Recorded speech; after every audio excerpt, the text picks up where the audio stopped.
बिस्मिल्लाहिर्रहमानिर्रहीम। अस्सलाम वालेकुम। आज जो हम चैप्टर करने वाले हैं वो है accounting for materials. Accounting for materials में सबसे पहला टॉपिक मटीरियल्स। मटीरियल्स यानी कि क्या? मटीरियल्स यानी कि रॉ मटीरियल्स जो आपके प्रोडक्ट बनाने में इस्तेमाल होता है।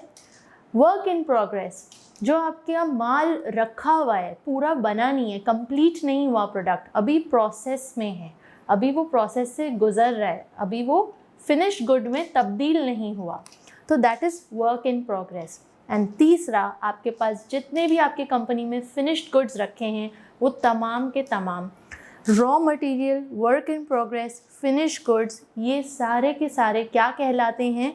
मटीरियल्स। और आज हम इस चैप्टर में क्या सीखने वाले हैं कि हमने इन मटीरियल की अकाउंटिंग कैसे करनी है। नाउ मटीरियल्स की अकाउंटिंग से क्या मुराद? मटीरियल की अकाउंटिंग से मुराद ये है कि दो ही चीज़ें होती हैं अकाउंटिंग में। हमेशा याद रखिएगा, जब भी टर्म अकाउंटिंग आपके सामने आए तो दो चीज़ें आपके जहन में आनी चाहिए। नंबर वन, इसकी ट्रीटमेंट क्या होगी, यानी कि ये किस खाते में इसको रिकॉर्ड करेंगे, किस खाते में और किस साइड में, डेबिट या क्रेडिट। दूसरी चीज़ जो जहन में आनी चाहिए वो है इसकी वैल्यू क्या होगी, हम इसे किस वैल्यू पे रिकॉर्ड करेंगे खाते पे।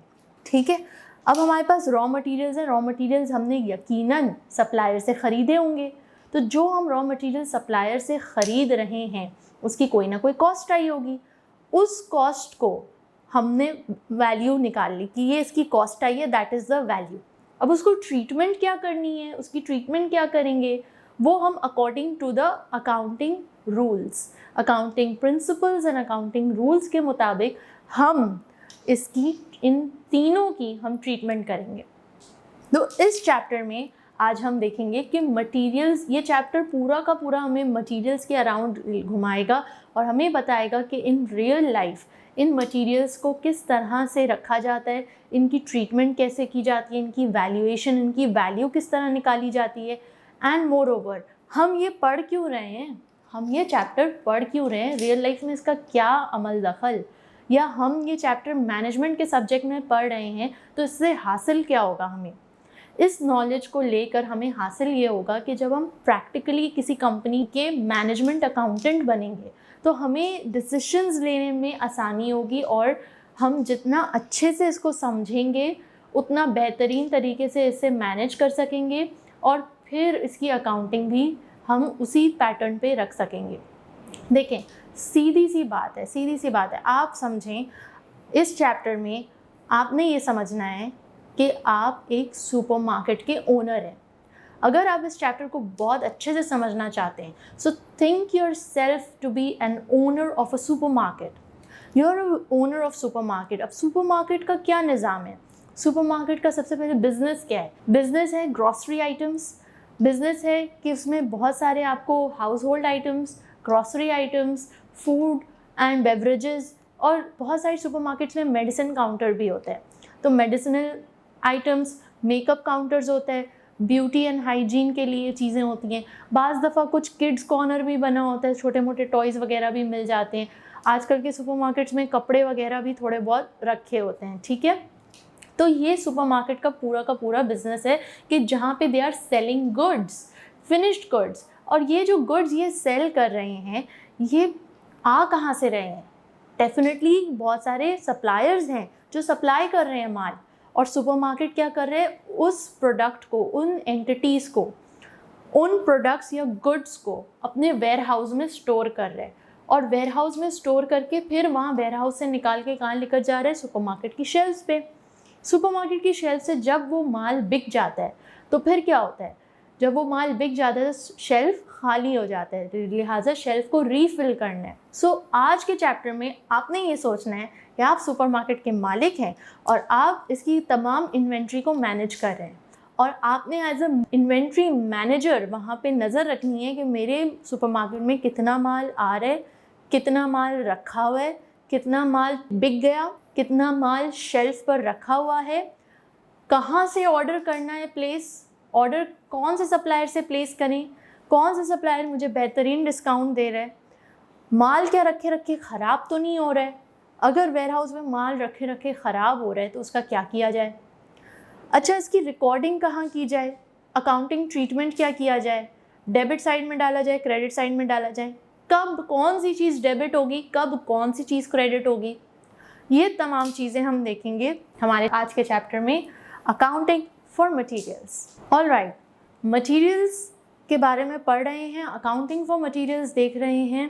तो मटीरियल्स, अब आप सोचें आप सुपरमार्केट के ओनर हैं, ठीक है ना। अब सुपरमार्केट के ओनर होते हुए आप हर जगह तो मौजूद नहीं हो सकते ना एट वन टाइम, या हो सकते हैं? बताइए, नहीं हो सकते। तो लिहाजा आपको लगाने पड़ेंगे कंट्रोल्स। अपने पूरे के पूरे बिजनेस में आपको हर जगह कंट्रोल्स लगाने पड़ेंगे ताकि आप चेक एंड बैलेंस रख सकें कि कोई डिपार्टमेंट कहीं कोई गलती ना करे, कोई चूक ना हो, और अगर कोई चूक होती भी है तो आपकी नज़र में फ़ौरन आए। लिहाजा आप क्या करेंगे? कंट्रोल्स लगाएंगे। कंट्रोल्स की मदद से मॉनिटरिंग रखेंगे, कंट्रोल रखेंगे अपने बिजनेस पर, क्योंकि एक अकेला आदमी हर डिपार्टमेंट में नहीं बैठ सकता। आप एज अ कस्टमर जब सुपरमार्केट जाते हैं तो क्या क्या चीज़ें ऑब्जर्व करते हैं? आप देखते हैं कि वहाँ पे शेल्फ में बहुत सारा सामान रखा हुआ है, फिर वहाँ पे कुछ शायद सेल्स पर्सन खड़े होते होंगे साइड में, ठीक है, फिर वो आपको थोड़ा सा गाइड कर देते होंगे। आप पूछ रहे हैं कि भाई वो फ़लाना बिस्किट कहाँ पे रखा है, फ़लाना दूध कहाँ पे रखा हुआ है, या फ़लाना आटा मुझे चाहिए, मिल जाएगा नहीं मिलेगा, तो वो सेल्स पर्सन आपको गाइड कर रहे होते हैं। तो आप फिर वहाँ से पिकअप करते हैं, अपनी ट्रॉली में रख लेते हैं सामान, फिर आप मूव ऑन करते हैं आगे और आप कैश काउंटर की तरफ जाते हैं। जब आपने तमाम चीज़ें जो जो आपकी रिक्वायरमेंट्स थी आपने डाल ली ट्रॉली में, आप कैश काउंटर पे जाते हैं। कैश काउंटर में कितने लोग खड़े होते हैं, ठीक है? अगर आप बड़े सुपरमार्केट में जाएं तो तकरीबन 10 से 20 काउंटर्स होते हैं, जहाँ पे चेकआउट काउंटर्स जिन्हें कहते हैं। वहाँ पे आप जाते हैं, अपना सारा सामान रखते हैं, और वो जो है क्या कर रहा होता है? स्कैन कर रहा होता है मशीन से, बैच नंबर स्कैन कर रहा होता है हर प्रोडक्ट का। तो वो क्या स्कैन करके क्या होता है? कंप्यूटर सिस्टम में ऑटोमेटिकली उस प्रोडक्ट की डिटेल्स आ जाती हैं। उस प्रोडक्ट की क्या डिटेल्स आती हैं? उसका कोड नंबर, क्वांटिटी, क्वालिटी, उसका क्या कलर है, कौन सी टाइप का है, किस ब्रांड का है, क्या कॉस्ट है उसकी, क्या प्राइस है उसकी, सारी डिटेल्स आ जाती हैं। मोर ओवर ये भी आ जाता है कि हमारे पास बैकअप में वेयरहाउस में और कितना माल रखा हुआ है या नहीं रखा हुआ। सो नाउ ये सारा कंप्यूटराइज सिस्टम क्यों किया गया? इसलिए किया गया ताकि आप being an owner check and balance रख सकें। फिर मोर ओवर कंप्यूटर सिस्टम के साथ वो ड्रॉअर भी अटैच्ड होता है। जब बिल एंटर करते हैं तो बिल रिसीट जो है वो निकल के आती है मशीन से, और फिर उसका दराज खुलता है कि हाँ आप इतने चेंज निकाल लें, आपने कितने रिसीव किए, 5,000 का नोट रिसीव किया, 5,000 वो डालता है सिस्टम में, तो वो बोलते हैं अच्छा आपके टोटल हुए 4,500, तो 500 रिटर्न करने हैं। तो 500 रिटर्न करने के लिए फिर वो दराज का ताला खुलता है और वो खोलता है, उसमें से 500 निकाल के दे देता है, और आपको रसीद भी साथ में पकड़ा देते हैं। तो ये सारा मामला जो हो रहा है ये कितना कंप्यूटराइज्ड और सिस्टमैटिक वे से हो रहा है। मोर ओवर आप सुपरमार्केट गए होंगे, वहाँ पे जगह जगह CCTV कैमरास लगे होंगे। ये तो हो गया कस्टमर्स व्यू, यानी जहाँ जब कस्टमर आता है और उस प्लेटफॉर्म पे वो ख़रीदता है प्रोडक्ट को, ट्रांजैक्शन हो रही है, वो पैसे दे रहा है, तो वहाँ पे जो लोग खड़े हुए हैं, ओनर खुद तो हर जगह नहीं खड़ा होता ना, तो लिहाजा उसको क्या चाहिए? कंट्रोल्स चाहिए। तो ये जो कुछ अभी हमने डिस्कस किया वो सब कंट्रोल सिस्टम में फॉल करता है। मोर ओवर बैक हैंड पे क्या काम हो रहा है, यानी वेयर हाउस या स्टोर्स में जाके देखें तो वहाँ पर भी एक पूरी की पूरी टीम और एक पूरा का पूरा सिस्टम और निज़ाम चल रहा है। वहाँ पे क्या हो रहा है कि माल मंगवाया, ये वाला फ़लाना माल ख़त्म होने वाला है, फ़लाना चीज़ ख़त्म होने वाली है, दूध का डब्बा ख़त्म होने वाले, ऑयल का डब्बे ख़त्म होने वाले हैं, जो जो ख़त्म होने वाले हैं वो सब की ऑर्डर प्लेस किया जाता है। ऑर्डर प्लेस हुआ है, अब वहाँ से क्या आ रहा है? माल आ रहा है, सप्लायर से माल आ रहा है, तो माल अब ला के सेट किया जा रहा है स्टोर्स में, पहले चेक किया जा रहा है। अब यहाँ पे CCTV कैमरा तो लगा हुआ है, मगर यहाँ पे क्या कोई कंप्यूटर सिस्टम लगा हुआ है? देखें, आप ओनर हैं, आपकी मर्ज़ी है, आपका बिज़नेस है, आप चाहें तो वहाँ पे कंप्यूटर सिस्टम लगा सकते हैं कि हर चीज़ रिकॉर्ड हो। आपकी मर्ज़ी होगी तो आप अगर कंप्यूटर सिस्टम नहीं लगाना चाह रहे तो आप कंप्यूटर सिस्टम ना लगाएं, मगर आपको फिर क्या करना होगा? मैनुअली चीज़ों को मेंटेन रखना होगा। और मैनुअली किस तरह से? Documents, there are some documents जो कि अगर आप मैनुअल सिस्टम चला रहे हैं, क्योंकि जब कंप्यूटर्स ईजाद नहीं हुए हुए थे तो क्या था? ये डॉक्यूमेंट सिस्टम ही था। माल मंगवाना है, परचेज रिक्विजिशन में भर के लिख दो कौन सा माल ख़त्म हो रहा है, कौन सा माल नहीं ख़त्म हो रहा, और कौन सी माल की ज़रूरत है, कितने की ज़रूरत है, how much quantity you want, वो सब ये फॉर्म है, इसमें भर के डिपार्टमेंट में भेज दो। कौन से डिपार्टमेंट में? परचेज डिपार्टमेंट को। यहाँ से फॉर्म चला जाता है परचेज डिपार्टमेंट के पास। परचेज डिपार्टमेंट ये फॉर्म को देखते हुए, वेरीफाई करते हुए कि हाँ इन चीज़ों की ज़रूरत है, ख़त्म हो रही हैं, क्या करता है? परचेज ऑर्डर फिल करता है। परचेज ऑर्डर यानी कि जो भी सप्लायर है, जिससे भी कॉन्ट्रैक्ट हुआ है कि आपने हमें सप्लाई करना है, उसको एक परचेज ऑर्डर बना के भेजता है, ईमेल कर देता है, व्हाट्सएप कर देता है, डिपेंड अपॉन आपका सिस्टम क्या है, आपने अपने बिजनेस का सिस्टम किस तरह से सेटअप किया हुआ है। तो परचेज ऑर्डर बनता है, हो सकता है फॉर्म में बन रहा हो, क्योंकि जब कंप्यूटर्स नहीं थे तो ये मैनुअल सिस्टम्स ही थे। परचेज ऑर्डर बन के किसके पास गया? सप्लायर के पास गया। सप्लायर को जब ये मिला फॉर्म, उसने क्या किया? उसने फटाफट से सारा सामान लोड करवाया, डिस्पैच नोट भेज दिया। डिस्पैच नोट में उसने लिखा कि आपका माल ट्रांजिट में है, यहाँ से निकल चुका है, आपको 1 दिन में या 2 दिन में मिल जाएगा। आपको आते हैं ना मैसेजेस जब आप ऑनलाइन ऑर्डर प्लेस करते हो। ऑनलाइन ऑर्डर में क्या होता है? परचेज ऑर्डर फॉर्म भरते हो ना कि कौन सी क्वांटिटी चाहिए, कितनी चाहिए, आप कैश ऑन डिलीवरी करोगे या क्रेडिट कार्ड से पेमेंट करोगे, आपका एड्रेस क्या है, आपका नाम क्या है, ये सब तमाम चीज़ें आप भरते हो ना, तो वही चीज़ तो परचेज ऑर्डर में भरी जाएगी। फिर सप्लायर को ये मिल गया, सप्लायर ने क्या किया? एक डिस्पैच नोट भेज दिया जिसमें उसने बता दिया कि हाँ आपका ऑर्डर कन्फर्म है, गुड टू गो, हमने तैयारी कर ली है आपके ऑर्डर की, इंशाल्लाह 2 दिन में मिल जाएगा या इंशाल्लाह 1 दिन में मिल जाएगा। That is dispatch note. फिर आपका ऑर्डर रिसीव हो गया। अब ऑर्डर रिसीव हो गया, माल आ गया, माल वेयर हाउस में उतर रहा है। तो माल जब उतर रहा है तो वहाँ पे क्या हो रहा है? वहाँ पे डिलीवरी नोट देखा जा रहा है। डिलीवरी नोट यानी कि, क्योंकि देखो डिलीवरी वाला बंदा, वो सप्लायर खुद तो नहीं आके डिलीवर करेगा ना, यकीनन उसने भी किसी बंदे को हायर किया होगा कि जाके ये माल डिलीवर करके आओ, ठीक है। या कोई जैसे TCS वाली कंपनीज़ होती हैं, इस तरह की किसी कंपनी को उसने बोला होगा, हायर किया होगा कि भाई ये डिलीवर करके आओ।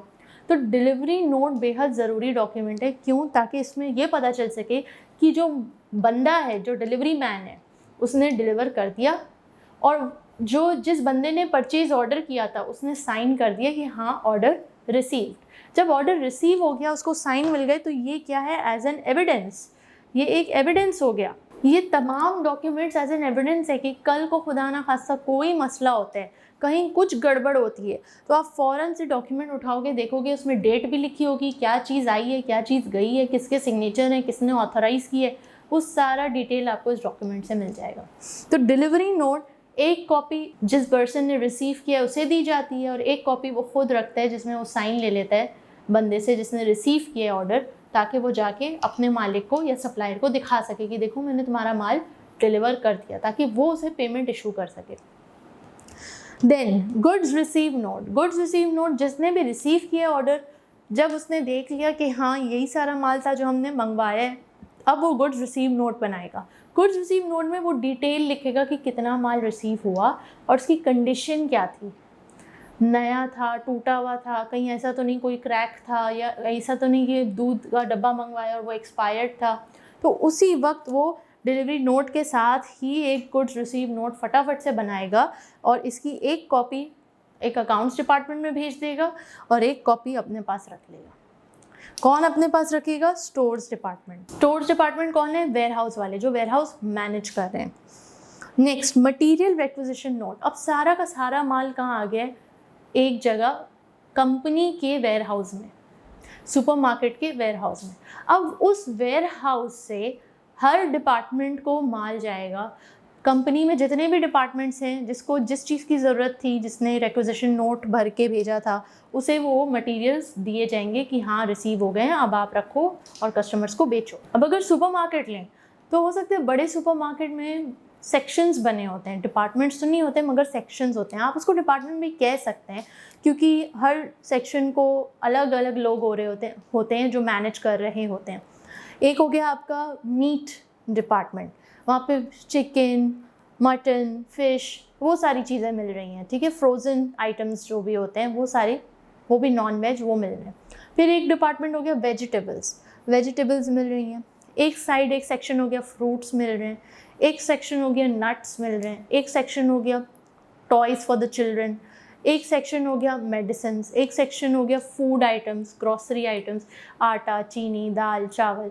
फिर एक हो गया आपका हाउस होल्ड आइटम्स भी जितना बड़ा सुपरमार्ट होगा उतने सारी वैरायटीज़ होंगी वहाँ पे। बाज़ दफ़ा सुपरमार्ट्स में TVs, ACs, fridge, electronic items भी होते हैं। तो ये सारी चीज़ें ये डिपार्टमेंट बन गए ना, सेक्शंस बन गए। तो अब वेयर हाउस में सारा माल रखे, वेयर हाउस से फलाने डिपार्टमेंट को भेज दो, फलाने डिपार्टमेंट को भेज दो, फलाने सेक्शन को भेज दो, ये माल वहाँ भेज दो। तो अब ये माल जो वहाँ से निकल रहा है, कहाँ से निकल रहा है? वेयर हाउस से। वेयर हाउस से जो निकल रहा है वो माल जब निकलेगा तो उसका एक मटीरियल रिक्विजिशन नोट बनाया जाएगा, ताकि स्टोर के पास सबूत हो कि हमने फलाने सेक्शन को, फलाने डिपार्टमेंट को माल भेज दिया है, हमारे पास नहीं है, we are no more responsible.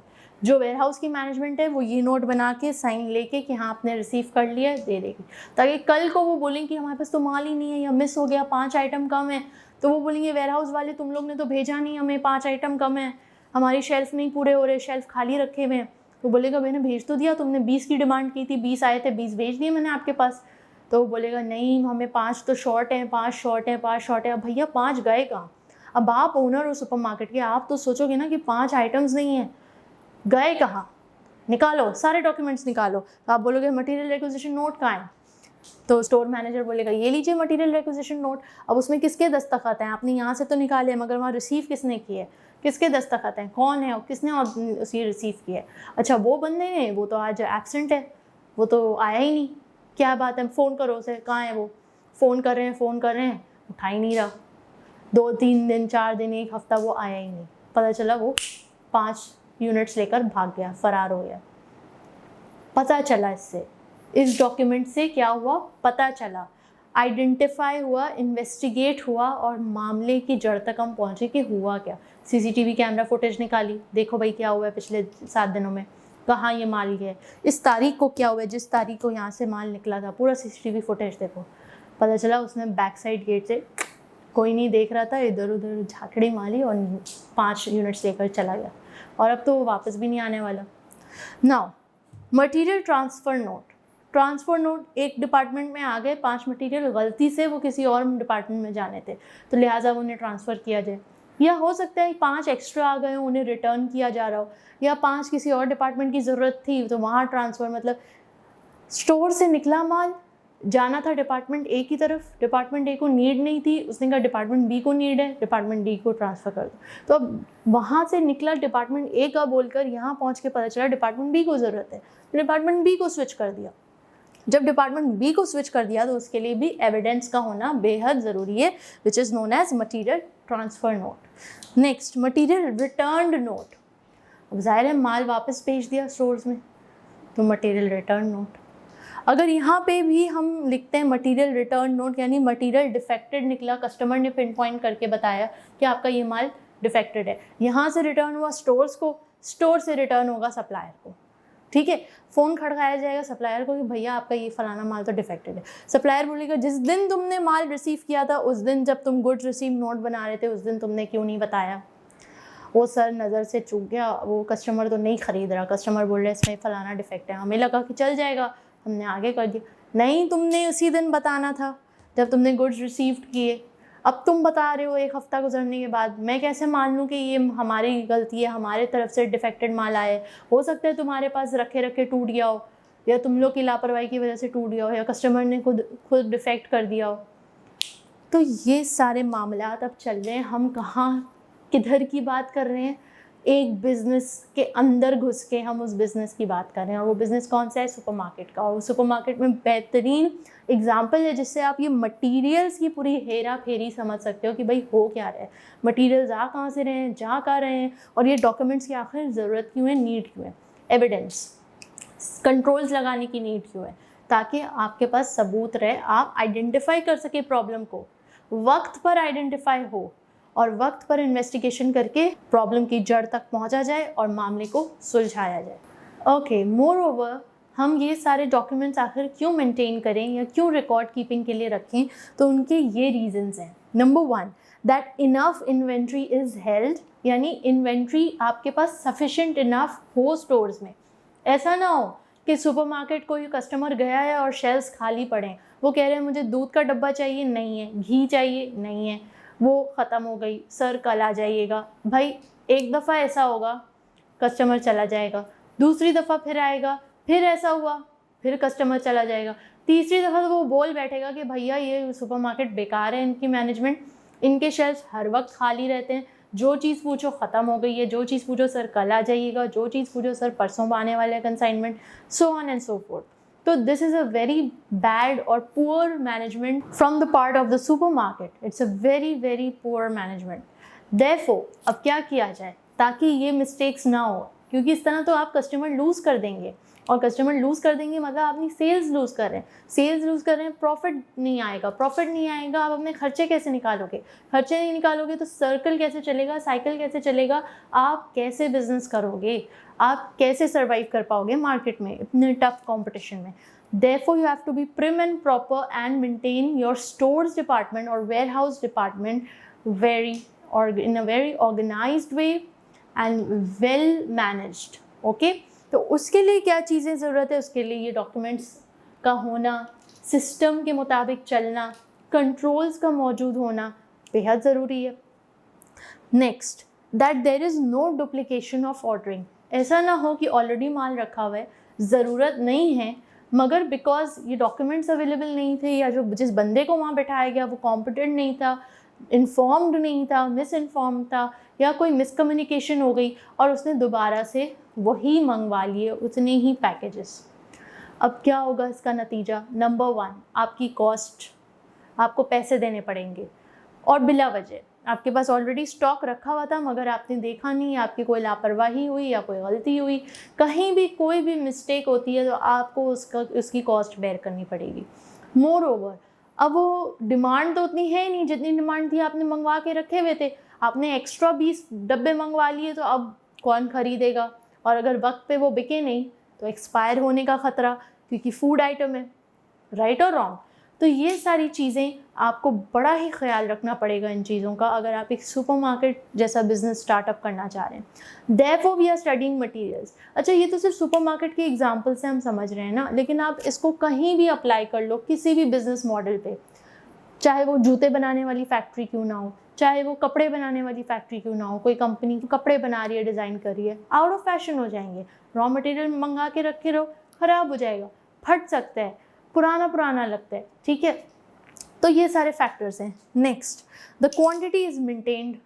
Quantity maintain करने के लिए डॉक्यूमेंट्स में रिकॉर्डिंग होगी, तो मतलब अब इतना याद थोड़ी रहेगा कि भाई हमने 20 तारीख को 100 डब्बे मंगवाए, फ़लाँ तारीख को उतने डब्बे मंगाए, तो अब कितने होंगे, भाई इंसान को नहीं याद रह सकता. तो आपको लिहाजा या किसी डॉक्यूमेंट की ज़रूरत है जिस पे वो रिकॉर्डेड हो, या कंप्यूटर सिस्टम की ज़रूरत है कि जो हमें अलर्ट करे कि भाई आपके स्टोर्स में इतना माल रखा हुआ है, मत मंगवाओ. Next, that there is adequate record keeping for accounts purposes. आपके पास रिकॉर्ड तो हो कि आप अकाउंट्स भी तो मेंटेन करने हैं ना, अकाउंट्स भी तो बनाने हैं, क्योंकि अकाउंट्स नहीं बनाओगे तो गवर्नमेंट को टैक्स कैसे दोगे, शो कैसे करोगे. ऑडिटर्स आ गए हो, अगर आपके बहुत बड़े लेवल पर कोई सुपरमार्केट है, आप नेशनल लेवल पर हर सिटी हर शहर में हैं, इंटरनेशनल लेवल पर आपने ब्रांचेस खोल ली हैं, तो अब आपको ऑडिट तो करना पड़ेगा ना. तो ऑडिटर्स को आप क्या जवाब दोगे, आपके पास अकाउंट्स ही नहीं है. तो no, you have to maintain adequate records, adequate documents for account purposes.